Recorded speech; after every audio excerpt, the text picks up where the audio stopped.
আমি কি সৌভাগ্য, একটু আগে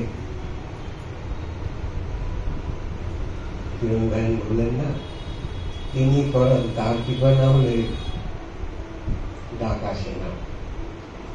কি ভাগ্য হয়েছিল আমার, আমি বক্তা হিসেবে উপস্থিত ছিলাম, আর কি ভাগ্য দুই দাদি সামনে বসে শ্রোতা হিসেবে শুনেছি। অনেক কথাবার্তাও পরের দিন একটা ওপেন সেশনেও কথাবার্তা হয়েছিল। তা আমি একজন মহাপুরুষের সঙ্গ করেছি, ভবা পাগলা যার নাম, কিন্তু যদি আমার এই ভবা পাগলার প্রচারক হিসেবে তার কথা হিসেবে বলা, দেশে বিদেশে যেমন কর্ম হয়ে গেছে, কিন্তু ভবা পাগলার পরে যদি তার সঙ্গ না হতো, আমি হয়তো ব্রহ্মা কুমারী এই সংস্থায় থাকতাম। নেক্সট আমার এর পরে কোনো অপশন আমার কাছে এত পূর্ণ, এত পবিত্র ভাবধারা চোখে পড়েনি বললেই হয়, বা টোটাল পিউরিটি। তা আমি এই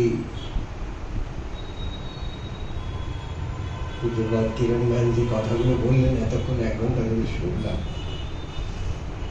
সেই সার কথা যদি এক কথায় আমাকে বলতে হয়, আমি ঠিক আমার গুরুদেবের একটা ছোট্ট ফ্রেজ, একটা ছোট্ট কথা দিয়ে সেদিন বলেছিলাম মাউন্ট আবুতে, মনে নেই 2009 সাল কি 2010 সাল।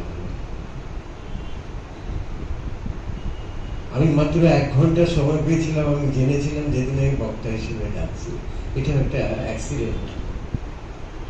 আমাকে আমন্ত্রণ জানানো হয়েছিল, আমি শ্রোতা হিসেবেই মনে করেছি যাচ্ছি। 3rd ডে 7 দিনের সেমিনার ছিল, ইন্টারন্যাশনাল সেমিনার।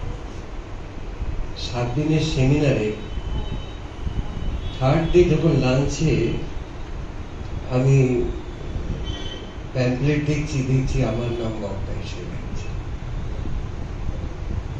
আসলে যিনি আমাকে আমন্ত্রণ জানিয়েছিলেন, তার অ্যাক্সিডেন্টলি তিনি যেতে পারেননি, শ্যামনগরের কমলা ব্যান।